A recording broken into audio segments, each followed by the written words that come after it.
All right, Shelby, the red light's on. So this is when most people feel all the pressure. I'm sure you can feel it, right? It's just so intense now. All of a sudden, We're that good red so light far. blinking at you, just it's in that top left corner. Awesome. Well, why don't we do a quick sound check? Why don't you tell my listeners what you had for breakfast this morning? Sure. I actually haven't had breakfast yet, but right What? after call, I plan on fixing myself a sandwich. Okay, all right. Are you do you skip a lot of breakfasts? I know some people fast and stuff, or you just that's just today. Yeah, I was trying that intermittent fasting for a while, so no eating after 8 p.m. and then before 12. Yeah, I I just found, downloaded an app yeah, that's it supposed to actually help works me. pretty good. Okay, all right. Wonderful, wonderful. Awesome. Well, I think we're sounding good. Why don't we jump into it? So, why don't you start with kind of introducing yourself to my listeners and telling them who you work for? Sure. So I'm Shelby. I am the marketing strategist at Kickbooster. And Kickbooster is a suite of crowdfunding tools that help creators raise more money and manage less. Awesome. And as somebody who is an agency, I think I would be considered a power kick booster user. I think we use it for almost every campaign when our clients want us to, and get it. So like, how did Kick Booster sort of like exist? Like, when did it exist? I don't even really know like the background story for myself either. So I'm kind of curious as to like when did it kind of come on the market? Like, what's the background story? Sure. So I've personally only been with Kickbooster for a little over a year now. So I wasn't here when we first got started. But Kickbooster came to life around late 2015, early 2016, and was originally made for a way for backers to earn money for referring their friends and networks to also back campaigns. We saw an opportunity where people who back campaigns are already really excited about the project. Mhm. They're really enthusiastic, so they're naturally telling people about it. And Kickbooster was a way for them to get a commission kickback for doing the things that they're already doing. Yeah, yeah, it's really great. And one of the things too that like I mean, even for myself that we love is it's really easy to sort of integrate, right? It's not like some gigantic tech hurdle. So one of the reasons why we always kind of talk about like, hey, you should try this if you're not. What was behind the scenes that had to happen to make sure that it was easy to use and maybe kind of walk people as to like how it sort of gets set up if they've never done it before. Sure. So everything that we do is definitely user focused. We have a really great design and development team that takes into account just every aspect of the setup. So if you're getting set up with a Kickstarter Indiegogo campaign, you just go to our website, input your campaign URL, even if it's in that preview stage still, Mhm. and super easy to set up. So you go through our setup flow. We'll prompt you, ask for information. You can select a commission rate that you're planning to offer your affiliates. Most people tend to pick around 10-15% just to Mhm. be a bit more competitive, but still considering their own margins. You design your own custom affiliate sign up page. So we have a bunch of templates that you can choose from, making it nice and easy, no coding or design Mhm. required. You can upload your logo, input whatever text you want, and that's basically it. After Yeah. that, you save it, you have this personal landing page to send people to sign up to help you promote your campaign, and we essentially handle the rest from there. So Yeah. it is up to the project creator to invite people to participate in the referral program, but we handle the pledge validation, the commission payouts, generating those custom links, and take a lot of the management off the plate. Yeah. Well, one of the things that I think I'm literally telling you conversations that we've had internally with clients as we're kind of recommending to use it. It's the how do you validate the pledge or that that this actually happened. Can you kind of walk somebody through like how you guys know that somebody got a pledge from their link? Like, how does that look behind the scenes so that people can feel confident to use Kick Booster? Sure.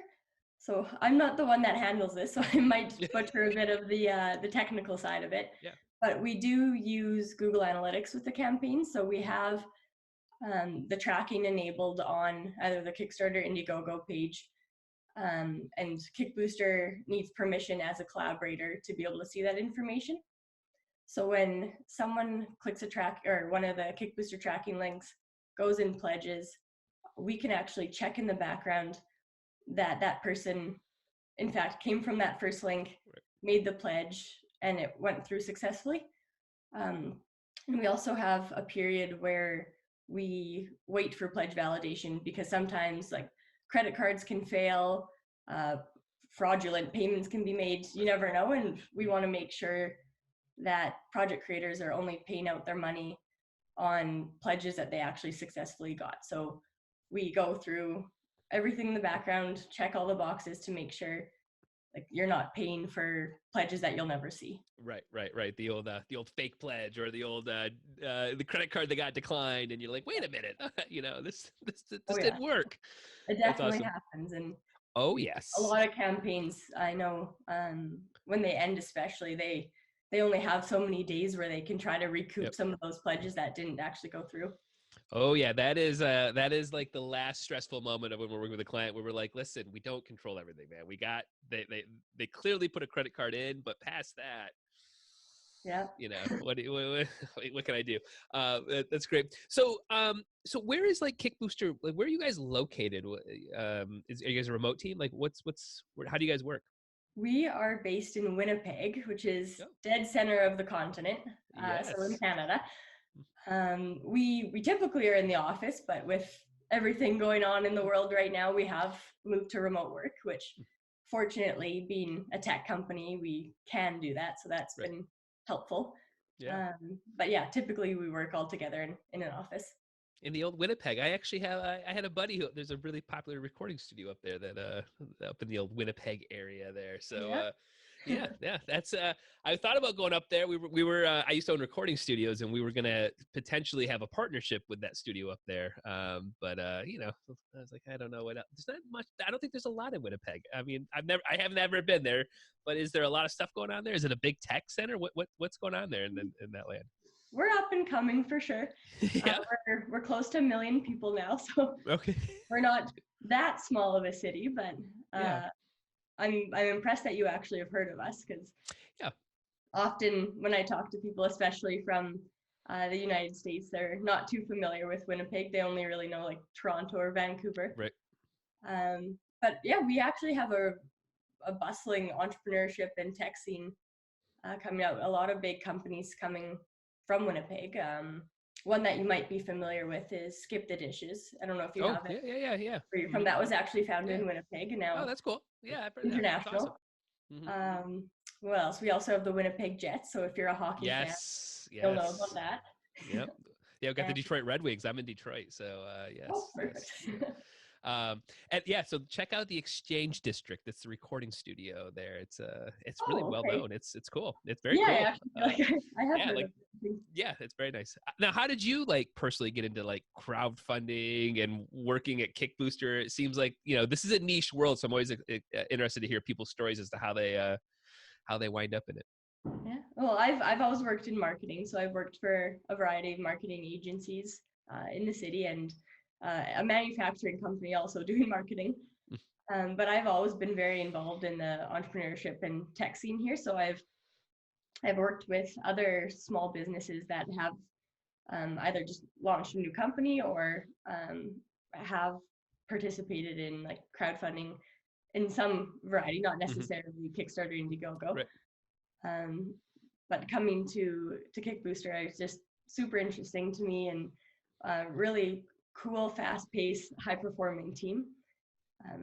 Very interested in working with Yeah. that, and I love working with project creators too. I just can resonate a lot with them and really appreciate and respect the work that they do. Yeah, that's cool. How you know, what would be somebody's sort of like expectation of like setting up like a perfect campaign with Kickbooster in your guys' opinion? Is it, really the percentage amount? Is it driving a bunch of signups to it? Is it using it for press? How do you, if you were to sort of guide somebody to say like, these are the best practices, you want to make sure you're doing X, Y, and Z, how would you tell that to somebody?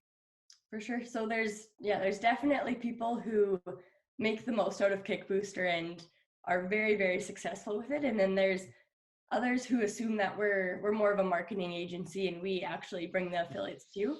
So the most successful campaigns that we see come through us are the ones that get started early.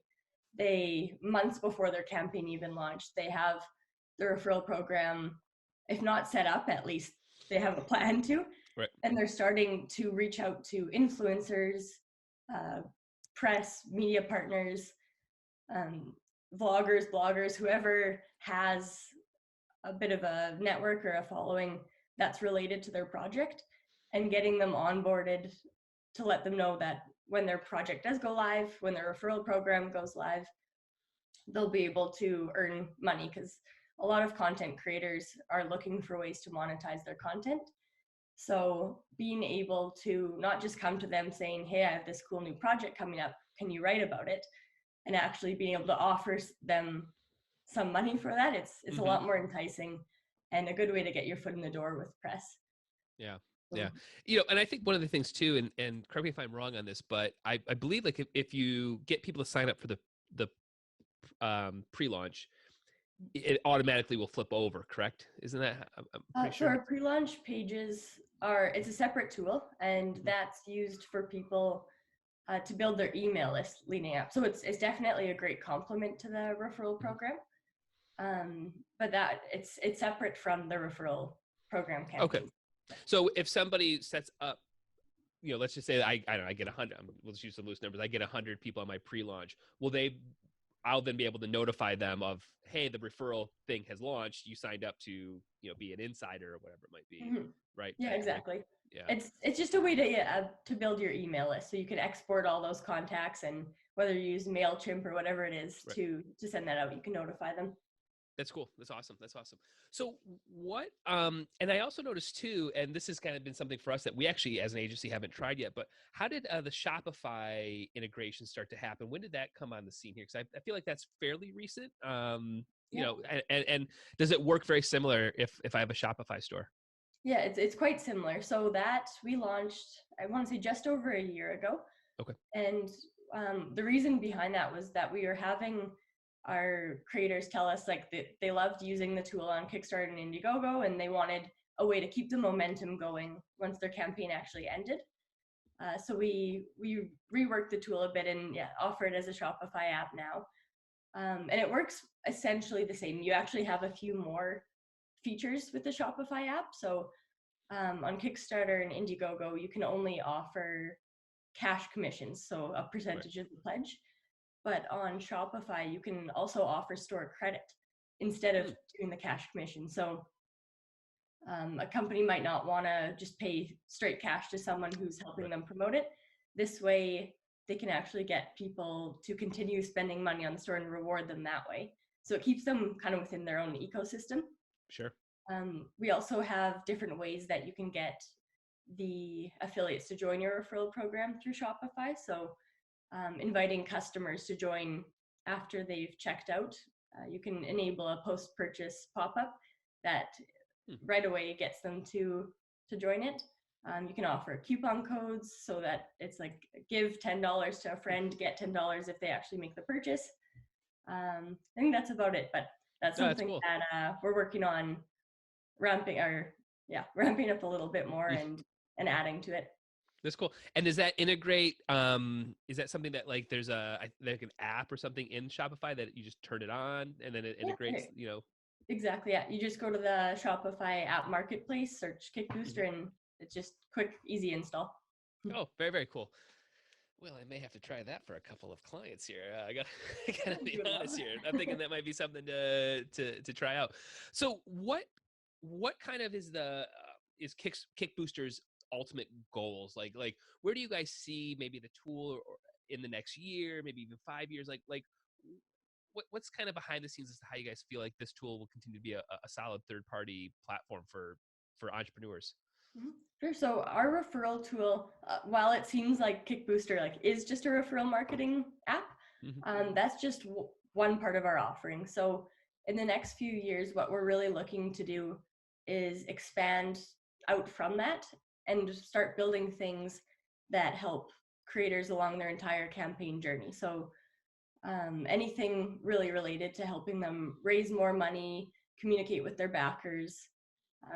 We're looking to be kind of that, I don't want to say full service, but full suite of crowdfunding tools that creators can use themselves. So they Yeah. don't necessarily have to get someone else to do it for them. They're easy to use. An agency can implement it for them, or if they don't have the budget for it, it's simple enough for them to just work on themselves. Right. But with the referral tool, we do have plans to work on that too. I don't have any specific things I could share with you right now, but Yeah. We don't need any inside scoop yet, but just kind of in general, just like a company like Kickbooster, like just what does vision look like, and is there scale, or is it really just continuing to be a great asset for entrepreneurs? I mean, it really is. If you're getting ready to do a crowdfunding campaign, it is something that I again we tell everybody it does work, because one of the things we see too a lot in our scenarios is there's a million oh yeah, this will get you backers, right? Like this will get you backers. That is filled with it, and it's you got to kind of weave through that stuff, which is why we do this podcast and we try to talk to people who are like, no, I use this. We see actual things happen, not I hire somebody and they send out an email list to or whatever it might be. yeah, Just exactly. all the little Fiverr things, the little things that we see all the Mhm. time. So that's why I think this is one of those tools that really does actually work, and does what it says it's going to do. Yeah. So I'm always intrigued as to like where do you guys sort of see vision, and even right now maybe like where we are in the state of the world, because even for us, like crowdfunding has kind of hit a pause button, right? Like I don't know why we would. I don't know if we're going to be launching a lot of campaigns for the next month or Yeah. so. Who It's knows? I don't know. crazy. Super But uncertain. yeah, but where do you guys like maybe what is your guys' sort of energy vibe feeling around crowdfunding, for where you guys sit right now? Mhm. Yeah, our whole team is very passionate about it. We get super excited, just helping our campaigns be successful. Like we're a pretty small team, so behind the scenes, like we're constantly sharing stuff with each other. Like, oh, look at this awesome campaign that just launched, and when they're using us too, we're reaching out to them, making sure that they're making the most of the tool. Um, and yeah, it's just very satisfying to help creators raise more and bring their ideas to life. So for our long-term vision is really just to keep moving towards that and do whatever we can in any capacity for the Sure. creators to maximize their campaign, to bring the right people to it that can also benefit from it, and yeah, just get these innovative ideas going. Yeah. Yeah. And are you guys seeing anything like what is the internal impact that you guys are seeing from the coronavirus stuff going on in crowdfunding in general? Like what's it feel like in your guys' world? We actually haven't seen a dip in anything yet. Hmm. We've been monitoring like signups, how much money is being raised through our tool, and it's actually been fairly consistent. So nothing yet, but I have been keeping an eye on just how Yeah. other platforms are reacting, what Kickstarter's saying, and I do expect it to probably take a bit of a dip next month. Yeah. Um, just there's so much uncertainty right now, and I know a lot of people. Well, obviously, you're referring on or relying on manufacturing to get this done, and that's Right. kind of at a standstill right now. So, Yep. talking to some creators, I know people are putting their campaigns on hold just in the meantime, or at least communicating with their backers that they're not entirely sure when they'll be able to fulfill it. Um, yeah, it's a crazy time for everyone for sure. Yeah, we wonder. Some of our internal conversations have been around, because crowdfunding really is those insiders. Like they truly just believe in it. That maybe there won't be this huge deterrent. You know what I mean? Like there won't. Because people still like. I believe in that board game. I believe in the widget. I've been following you for a year and a half. I bought your other products. So Mhm. maybe there isn't I don't know either. This is just kind of our internal things, some of the stuff and data we're looking at and going, it may be just that there's not a lot of campaigns launching, because a lot of people are just like, well, if I haven't launched, I might as well just wait. But if you're like, you've been spending a year in pre-launch and you really feel like you've got these insiders, maybe it won't be that deterrent. I don't know. I don't know. That's Yeah, some of the stuff we're thinking too. maybe it's just the types of campaigns too. Like I assume we'll probably see a decrease in like travel related campaigns, Yes. given Right. no Right. one can really leave their house right now. Yeah. Yeah. But maybe an uptick in like the gaming category because Yeah. people are stuck at home, they need something to do. In health too, I've actually seen a few coronavirus related campaigns Hmm. popping up. So Yep. maybe it won't be just a decrease overall, but a shift to the categories that the campaigns are in, Yep. and the problems that they're trying to solve are going to be different. Right. Do you guys see a category that works best? A board game or design tech? Is there something that you guys kind of see over and over with Kickbooster that like it really does work best here and not, I don't know, an arts project or something like that? Not in particular. Like we have campaigns from every single category using us. Mhm. I'd say I've noticed personally we have a lot of tech categories or everyday carry. Right. Not saying that they're necessarily the most successful, but we do Right. tend to get more of those. But projects from every category have found success using us too. So it's it's a pretty versatile tool, and every type of campaign category has its own fans to help promote. So Yeah. How about the differences maybe between, you guys are probably seeing it on a different angle than what I see it. Like, how about the differences between a Kickstarter and Indiegogo from how you guys see it? Because again, one of the biggest questions I get is which platform should we be on? If somebody were to ask you guys that, how do you guys advise? Or I know you guys don't really advise, but like, what would you say? Like, hey, this is, we really like, this type of project might do better on Indiegogo or Kickstarter. How do you guys sort of think about that? that one's interesting too, because we haven't noticed that significant of a split. Um, Definitely the top performing campaigns that we've seen through us have been on Kickstarter, and I don't know if that's necessarily Yeah. a result of Kickstarter or Right. just the fact that they happen to be on there. But we also really see a lot of people who start on Kickstarter and then move to Indiegogo for in demand and Hmm. continue using the referral program for their in demand campaign. So for the initial launch, yeah, no significant changes or differences that we see between the two, but um, we've actually had some campaigns that end up raising more through Kickbooster through their in-demand campaign than they did during their actual campaign. And that's likely to do just with more people to invite, more time to build up the hype of Right. it. They have all of their backers from their initial campaign that they can now get to Hmm. help promote. So Do you yeah. find that do you find that there does need to be a little bit of time for let's just say an influencer to, you know, get signed up, create something, like to really do it right? It does seem like there might need to be a little bit of time, that it's not an impromptu thing of like, oh, I signed up on Tuesday, by Wednesday I'm making money. Like Oh yeah. is it something like that, or do you feel like it does take a little bit of time? I think it takes a bit of time, but it also depends on the type of influencer. So campaigns that really do kick booster right, I'd say, Hmm. are ones that have already sent a sample if they have a physical product to an influencer weeks before their campaign was planning to launch.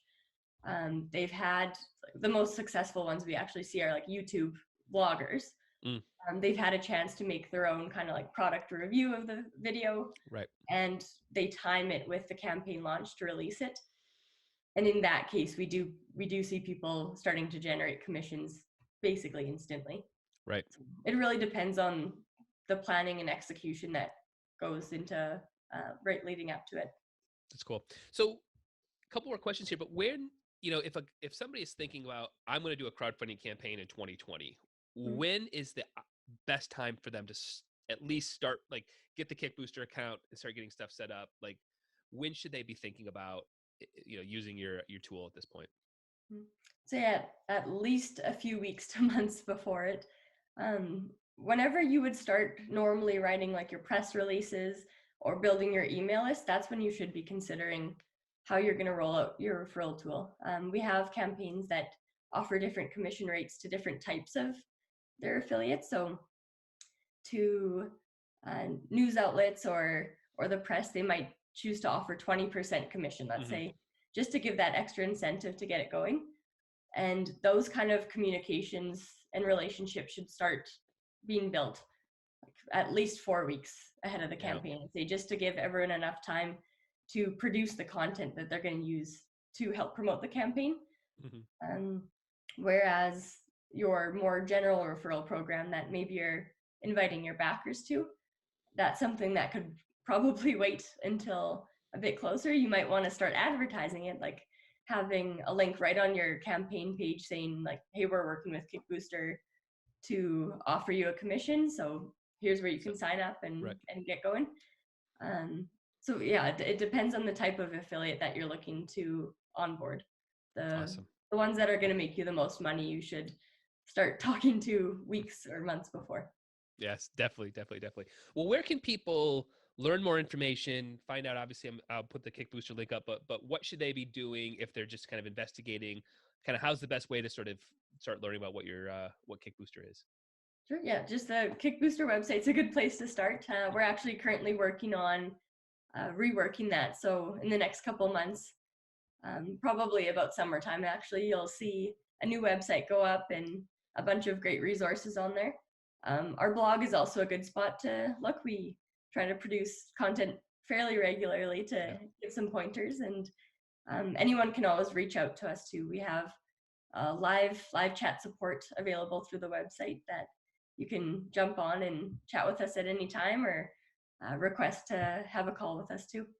Awesome. Awesome. Well, Shelby, I appreciate you taking time out of your day. This was a great, great conversation. And again, it's a powerful tool. I recommend anybody thinking about doing crowdfunding, take a strong look at it, reach out, get familiar, get it all set up.